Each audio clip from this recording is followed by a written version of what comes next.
welcome to Beyond Organic Wine. I'm Adam Huss. Thank you so much for listening. Beyond Organic Wine has moved to Substack, if you hadn't heard. Thanks to those of you who have already subscribed. It's incredibly encouraging, and this episode will be the first episode that you must be a paid subscriber to listen to in its entirety. So please subscribe at beyondorganicwine.substack.com if you haven't yet. Also, we're looking for sponsors for the upcoming Embracing Hybrid Grapes in California conference. There are some really exciting things happening with this one-day conference on January 26, 2026 at UC Davis. Some really serendipitous, zeitgeisty coincidences happening around this already. So I'm just saying, it's going to be a lot of fun. It's going to be a really important day, I hope and think. And if you want to be part of this and associate your brand or business with the future of wine, please email embracinghybridgrapes@gmail.com, and I can send you the information about sponsorship. Thank you. Now, before I introduce this conversation with Pascal Baudar, I want to do something a little unusual. And I'll start by saying I'm a truth seeker. And that means that I'm not just interested in hearing myself talk, believe it or not. I want to hear when something I've said is incorrect, because that's how I learn. That's the scientific method, really, when used properly and not as a tool to support corporate power structures. You operate on the facts you have while remaining open to new facts, and in fact, while actively seeking new facts that might contradict current assumptions. So I recently received an email about an old episode and article that I wrote called Natural Wine is Bullshit. And the email said, quote, "Your statement that sulfites have no impact on the environment, the carbon footprint of the supply chain, nor the health of the drinker is bullshit. As a longtime sufferer of various allergies due to my autoimmune disorder, I and the Cleveland Clinic can tell you that you are full of crap. You do a great job of using sensationalism to get readers' attention. Congrats on that." And then, end quote. And that this person also included a link to the Cleveland Clinic. And here was my response. "You're right, and I've edited the article to be more accurate. You can see the changes online, but I'm also including the new text here.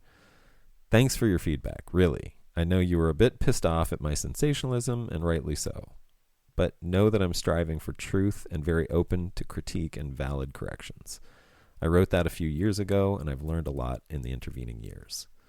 I do think the main point holds up, and I think that you've helped me make that point in a better, more truthful way. Thanks again." I wanted to start the episode with this because I wrote and recorded an introduction to this episode earlier, but then thought about it, slept on it, and decided it needed to be edited. But what I'm doing is leaving the original recording and splicing in the edits so that my process of self-criticism is apparent. It's not that I said anything factually incorrect that I know of. I mean, let me know if that's not true. It's that I began to feel that my attitude in relation to those facts was not true. These are really important things that I'm talking about, and it's these things that engage our emotions at the highest levels or the deepest levels, so it's easy to get carried away. But it's exactly because these things are important that I think we need to take extra care to talk carefully about them and make sure our emotions are in alignment with what we really need to accomplish, the actions that we need to take in response to these facts. So here we go. Measuring global air surface temperatures, July 21st of this year was the hottest day ever recorded on Earth. 216 all-time record high temperatures were set around the world in July, and 0 all-time cold records were set, which sounds obvious until you consider that July is the dead of winter for Antarctica, Cape Town, Sydney, Buenos Aires, and everywhere south of the equator. 2023 and 2024 were the hottest years ever recorded, and 2025 may set a new record. The most recent 11 years are the hottest 11 years since global records began, with 2024 clocking in at 2.77 degrees Fahrenheit over the early industrial baseline average, which ended in 1920. I say these facts not to cause you terror nor conversely, to desensitize you, the truth is that I find it hard to talk about how I feel about being alive right now. We are at the apex of a once-in-a-planet bubble, and there is only one way to go once a bubble expands as much as it can expand. If this isn't sinking in, if we aren't rethinking our lives and behaviors in fundamental ways, we are lost in vanity. Now isn't the time to care if you're keeping up appearances and making people feel comfortable. Now is a time to be weird, to love with every ounce of your strength, to live like living is the reason you're alive. And it's certainly not the time for status quo anything, especially wine. Okay, so the first edit I want to make is that I wanted to clarify that I want these facts to encourage you rather than demoralize you. If you're listening to this, you likely care enough about what is happening to want to do something about it.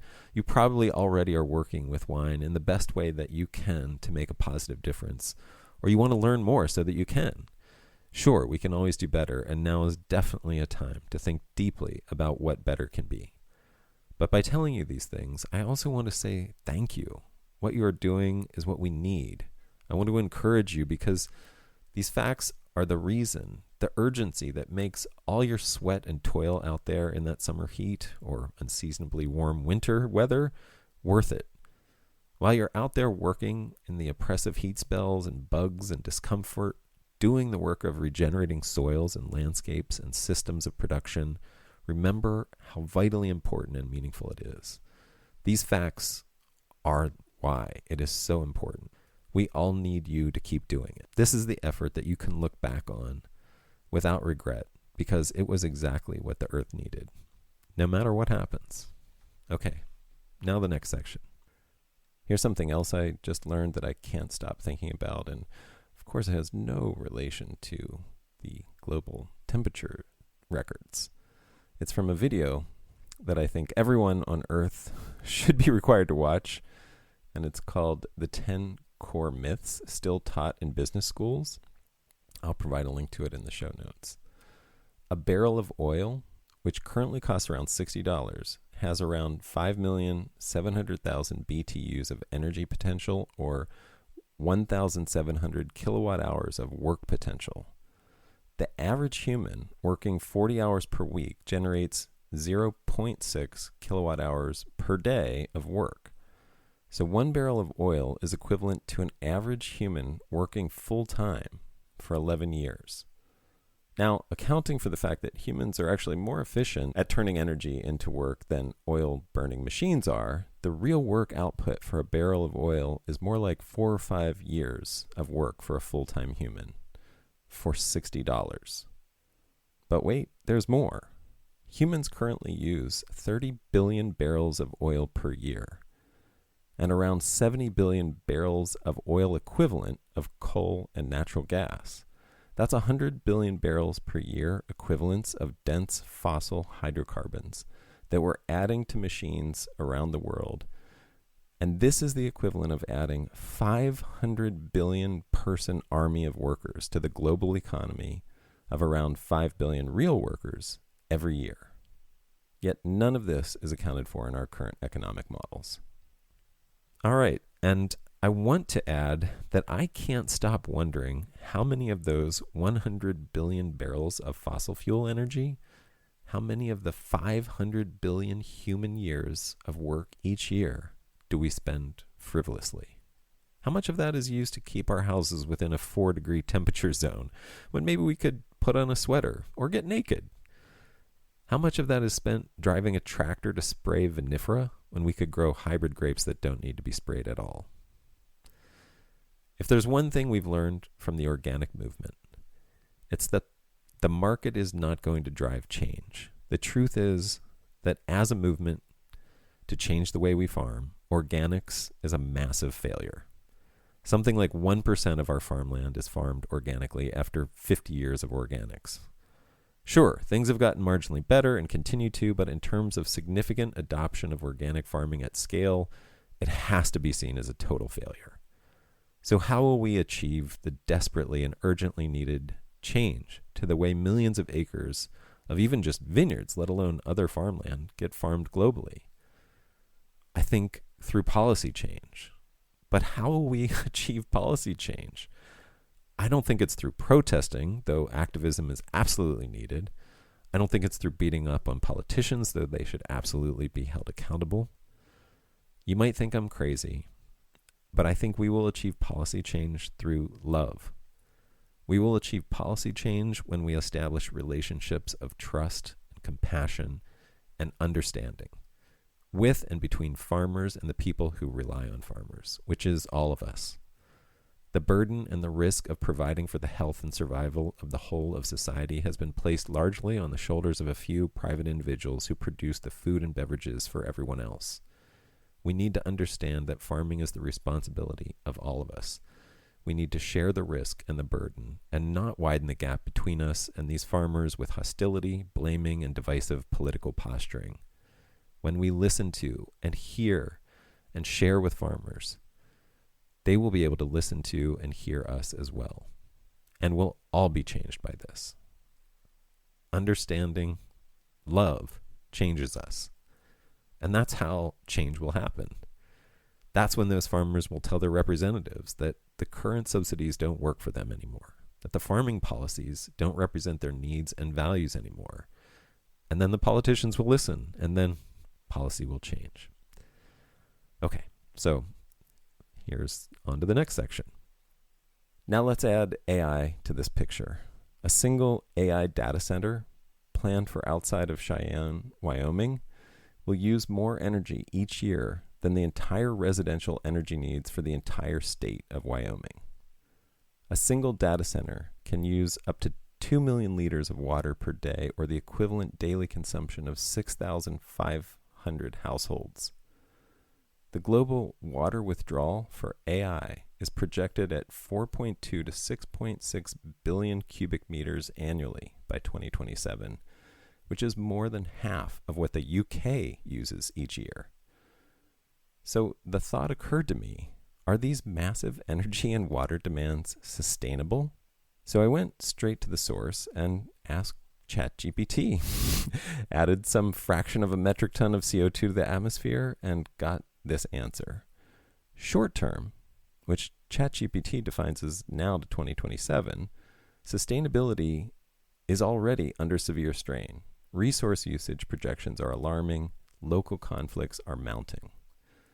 Midterm, which is 2027 to 2035, if efficiency gains and water power replenishment targets, for example, water positive by 2030, are met, partial mitigation is possible, but scaling remains a critical hurdle. So what ChatGPT is talking about here are pledges made by all the big AI developers to return more water and energy to the communities that they operate in than they consume by 2030. However, especially in relation to water, the only apparent plans that seem in any way to have some basis in reality seem to be around water efficiency. But I'd really like to know how they plan to replenish aquifers by using less, which is still more. And finally, long term, which is only post 2035, ChatGPT says, without breakthroughs, for example, near zero water cooling, low carbon energy ubiquity, and strict regulation, AI risks becoming environmentally untenable. So there you go. In less than 10 years, AI risks becoming environmentally untenable, according to AI. If I had a crystal ball, here's what I'd predict about AI. A few extremely wealthy and powerful companies who are more aware than anyone of the consequences will essentially strip mine the last of our most precious public resources, while pledging not to take too much by some future date that will likely change, in order to get richer and more powerful at the expense and to the detriment of most of humanity. And the end result will be the mass unemployment and impoverishment of the entire world, and all the dystopian aftermath that will follow. And whoever survives will look back and see AI along the lines of the parable of the Eskimo children who build a bonfire in their igloo, melting their igloo and burning up everything that they could use for fuel. And then they were left with nothing to protect them against the brutal cold of winter. So they died that same night. Sound about right? So shall we do something to try to stop it, or just keep asking it to do our research and write our reports for us while distracting us with cute pictures of our pets dressed as Victorian aristocrats? What does this all have to do with wine? To quote Anthony Bourdain, hell if I know. I try really hard to keep it positive, proactive, and hopeful. But if you aren't making your wine part of the solution, what are you doing? We just aren't at a point in history where we can make excuses anymore. And we need your imagination if there's to be any hope at all. We need all of us to start imagining a different future. We need to make a better case for the world that we want. We need to tell the better story. I got overwhelmed with cynicism here. The future that I described with regards to AI is only one possible future, informed by my frustration with how we seem to be sleepwalking into a world shaped by a technology that brings no benefit to humanity as far as I can see. I definitely don't think we should take AI lightly as just another tech development. Yes, social media has been terrible for our brains, but the environmental impact of AI is in a different league entirely. It isn't just a psychological wellness and happiness concern. It could be a survival concern. We could just sit back and wait for AI to consume itself into extinction, which apparently won't take too long. But the world will likely be a very different place at the end of that cycle. And I think we need to start hanging on the steering wheel with all our might just to nudge the future into a slightly different direction. I think we can, but I think we need to stop being so blithe about AI. Again, I think policy shifts are the solution, and I really do think love is the path to policy shifts. Now, interestingly, I took a break after recording this bit about AI because I knew I needed it. And I came back and recorded this next part. And this will be the last part of this expose about my writing and thinking process. This was a bit weird, obviously, but I wanted to be honest about the ongoing editing process that I'm continually engaged in as I try to think and communicate in a way that's more clear and more accurate. My hope is that maybe it's something you needed to hear. So here's the last bit. Now, after writing that, I stepped outside because the sun was going down, and I just remembered I hadn't turned on the 3D electric fence earlier today after planting a few marquette vines. And by the way, that 3D electric fence seems to be working to keep the deer out so far. So yay. So I walked out to the Married Vine Vineyard and found the switch and turned it on for the night. And the air is cooled from the heat of the day, and it seems to be in this dynamic tension between rising and settling, weightless with shadows. And crickets and cicadas are singing, and the setting sun splashes a golden light across the meadow above me. And a flock of goldfinches perch and flit and chirp in the glowing blossoms of the goldenrod in bloom. And there is so much gold here that I can't help but be overwhelmed by the realization that this is the true treasure and wealth of life. This moment of beauty is the most precious resource on earth. And we can't sell it or hoard it or even capture it with these words. But it's the story I want to tell with my wine and with this podcast. My guest for this episode is Pascal Baudar. For many of you, he needs no formal introduction, so I'll introduce him informally. I think he's the Monet of wine.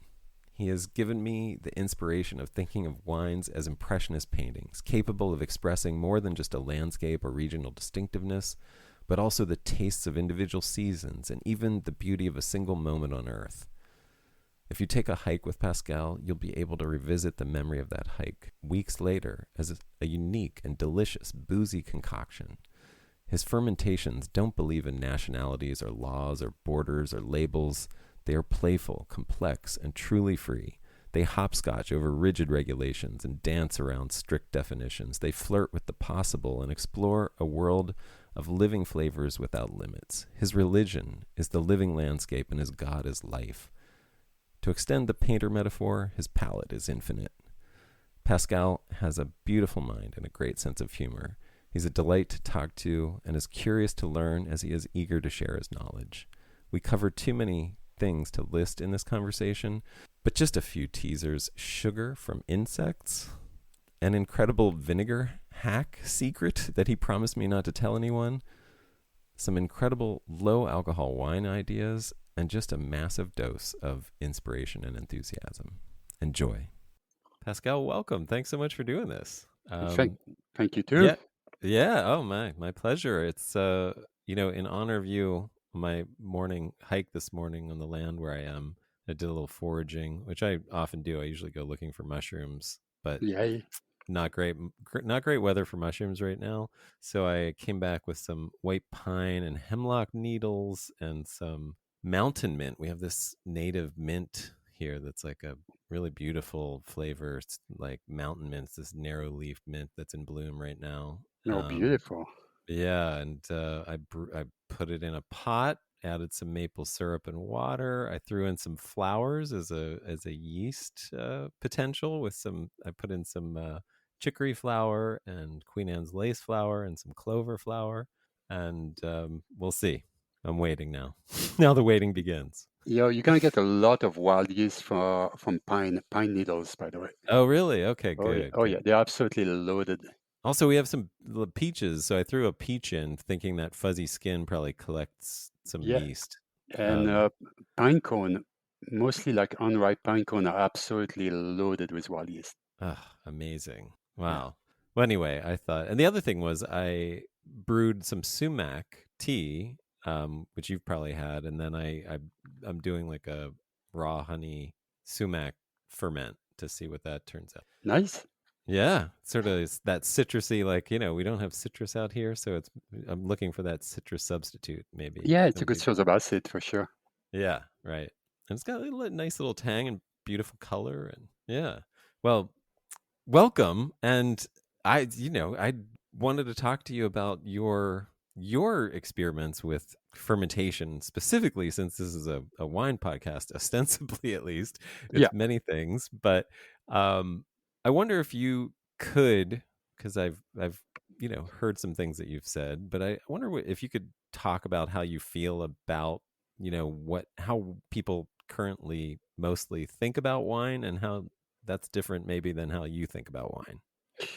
yeah. So that was interesting. So I've written a book about alcoholic fermentation. It's called The Wildcrafting Brewer.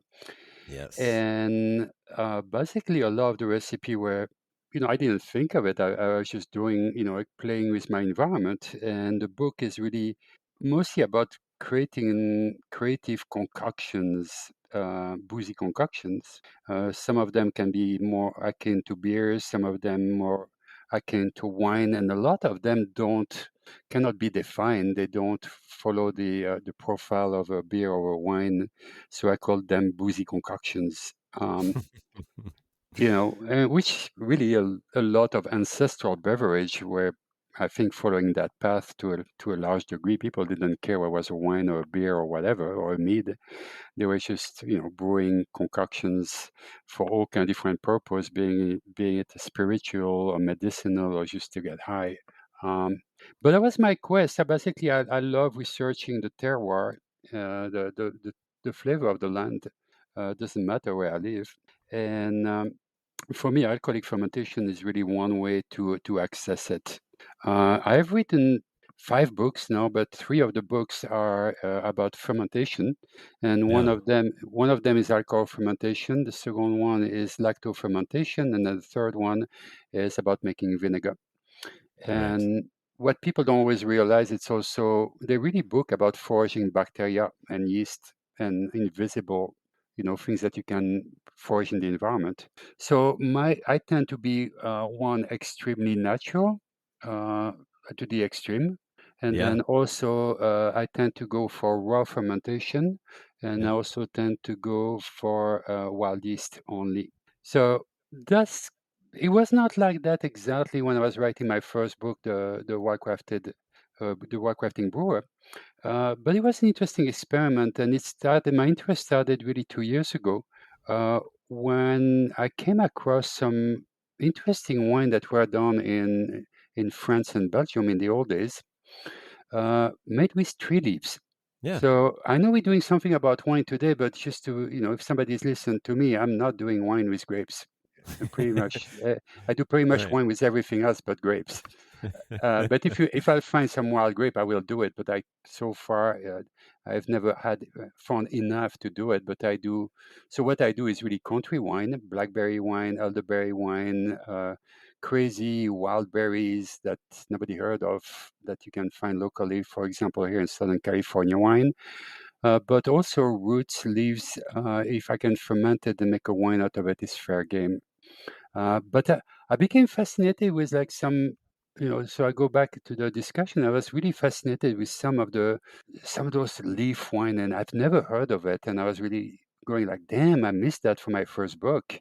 And Yeah. I started to look at it, and I found out that people used to make wine in the old days. So there's a tradition of making wine with tree leaves such as oak, birch, for example, walnuts, Mm. grape, and Uh-huh. even elder, which are supposed to be poisonous, but people apparently make wine out of it. Which it makes sense because the fermentation will change the chemical compound, the cyanide, Right. uh, Yeah. which is why I make my elderberry wine raw, using raw juice like we do in Europe. But the thing that really made me, you know, Wait, can I let me ask you. Oh, go ahead. Finish your yeah, thought and I'll come back to The, that. so the thing that weirded me out was this thing about oak leaf wine because I'm going like, this is gross. That Right. must be like disgusting. So immediately, okay, that sounds like something gross. So let's do it. you know, and he ended up delicious. Wow.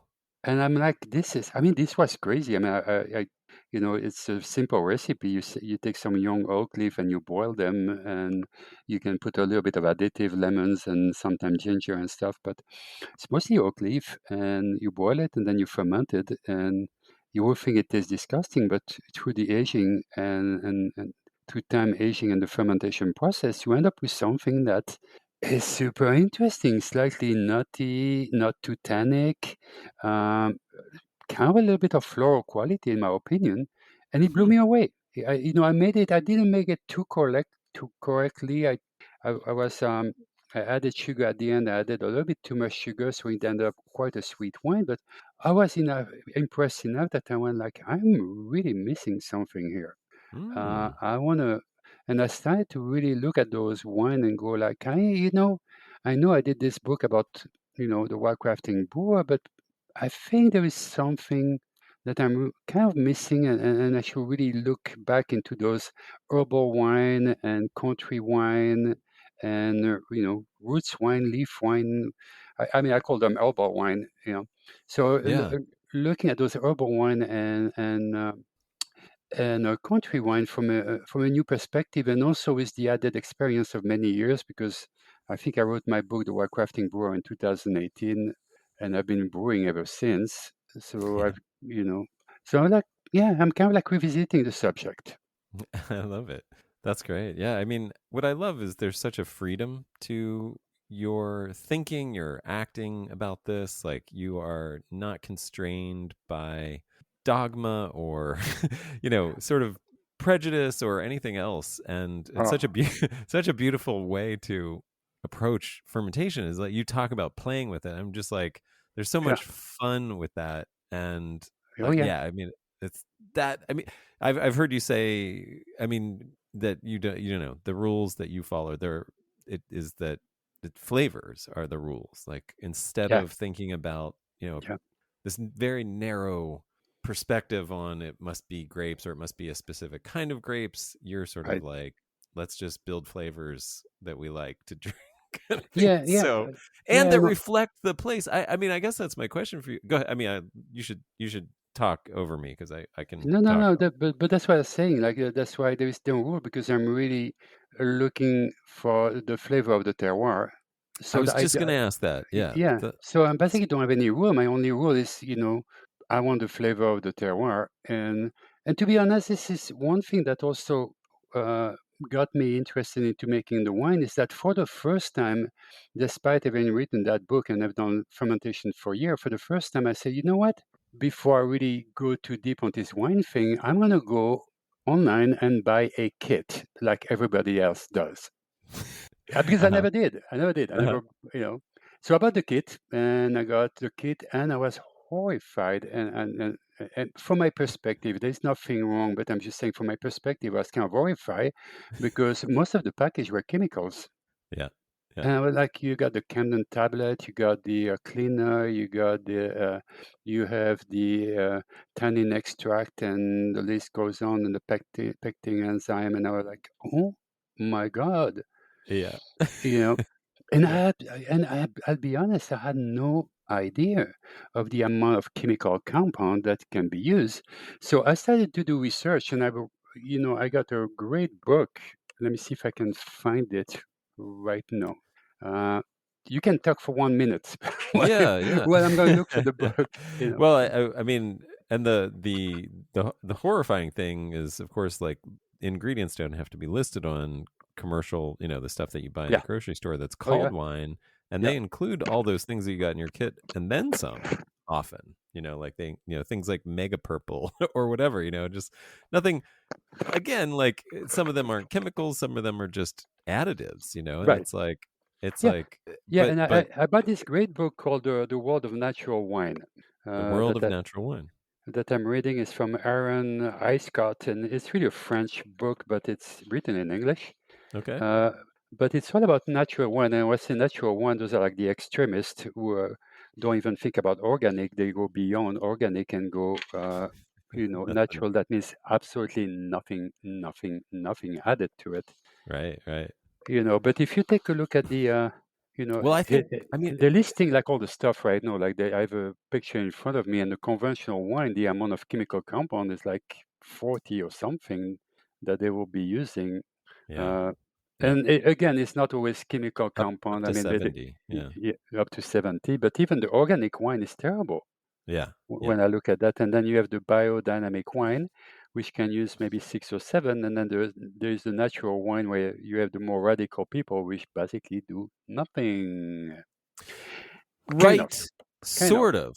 Kind sort of. of. Yeah, yeah. Yeah, I So agree with like you. that's what I was going to say. Like I mean, I this is props to you because I think even within natural wine, you're going to find that the farming is a, is this it's grapes and it's Right, often there's a lot of fungicide even if they're organic or biodynamic. There's a right, lot of inputs in the vineyard. I always like this idea, like you've probably heard of 0-0 wine, and I'm always like it should be like should be way more zeros than 0-0. Like it's, because it stands for like nothing added, nothing taken away. But right, everyone thinks of that as in the winery, right, not before the winery. So it's like, what about like zero chemicals used at all, like, or zero irrigation, and like what you're doing with foraging really is that. I mean, it's things that don't need any right. inputs to survive. And I think that's so important to that idea of natural wine. Yeah. It makes so much sense to me anyway.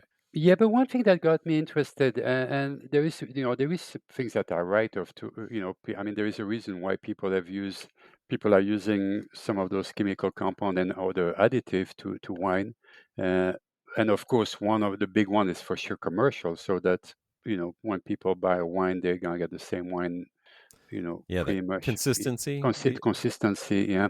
Yeah, Uh, but so when I got my kit, one of my first thing that fascinated me was, tannin extract. Why do I need tannin extract, for example, where I can find tannin in my environment? yeah, Why do I right, need to have some acid blend when I can find acidity in my environment? You know, right. so I basically started to take a look at all those chemical compounds that were used and went, some of them, I agree, it can actually give some, depth to the flavor of a wine. Even if I do like an elderberry wine or blueberry wine or blackberry wine. Um, but I can use, instead of buying those things, I can actually find them in my environment. And a good example, I was looking at tannin extract.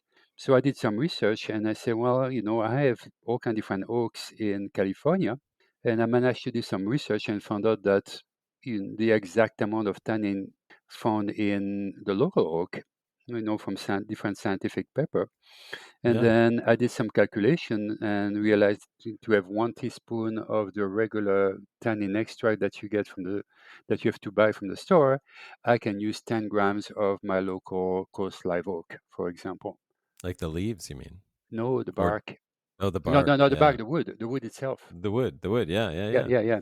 So this is the kind of thing I do is basically, as much as possible find a local substitute, for my from acid for adding acidity. I'm using currently some unripe manzanita berries, for Nice. example. Beautiful. So I mean, Well, it's still to to some degree, I'm still experimenting a lot. I started experimenting 2 years ago, and right now, this year is the year where I'm really going crazy. And I think I have 22 different wines going right now. okay. Wow. Uh, I love so it. the big, I think next year is when I'm going to be, I'm going to be aging them for at least 6 months. So fermentation and aging will take me like a year. So I'm going to start probably like drinking them in May or so. Amazing. But I mean, I already Yeah. started like 2 years ago, so it's already based on some of the one I've already made, which were mostly like country wine, like elderberry and blackberries, and then this crazy oak one, and one that I really liked too, by the way, was wild Cheval wine. Oh, really? Hmm. Yeah, it's kind of like making a carrot wine if you think about it, and it doesn't Huh. sound good again. And I realized I was going like a carrot wine, what an odd idea. But then I have this wild chervil that kind of tastes like carrot top and parsley all put together, and I even found parsley wine too. And Yeah. I'm really not a fan of when I hear this stuff. I'm like, oh my God, that doesn't sound good. But then you do it and you taste it, you go like, wow, it is a reflection of the terroir in its own way. And you cannot, and what I like about what I'm doing, and then the reason I have so much freedom is you cannot compare it to a regular grape wine. So I kind of don't have the rules of making a grape wine. I have much more Right. freedom, and I'm not trying to make a grape wine, and I'm not trying to compete with anybody doing a grape wine. I can definitely use the wisdom of and the experience that people have doing grape wine. Mostly when I do country wine for like elderberries and all this stuff, and I'm using it. But I don't have. I have a lot of freedom. It's really an interesting playground, to be honest. Yeah. Well, it sounds like you have in a sense a deeper definition of terroir than just like this grape grown here tastes different than the same grape grown there. It's Right. like Well, you are really capturing a landscape in your beverage. yes, and And even more than a landscape. I mean, you talk about sort of I mean, you are capturing moments of landscapes. It's almost like you're like an impressionist painter with yeah. fermentations. But you know what I like to do too, and this is the thing that fascinates me, is we have you're gonna take like elderberry wine, like a classical elderberry wine or blackberry wine, and you can do it pure like this. But then again, in the environment, you have all those different plants that really can be the perfect flavor pairing with blackberry or elderberry, for example. Uh, in my opinion, blackberry or even elderberry goes extremely well with a plant that we have locally called mugwort, which is related to wormwood. Hmm. And we also have This is the end of the free section of this recording. If you'd like to hear the entirety of this interview, which is almost 2 hours, please subscribe to beyondorganicwine.substack.com. Thank you so much.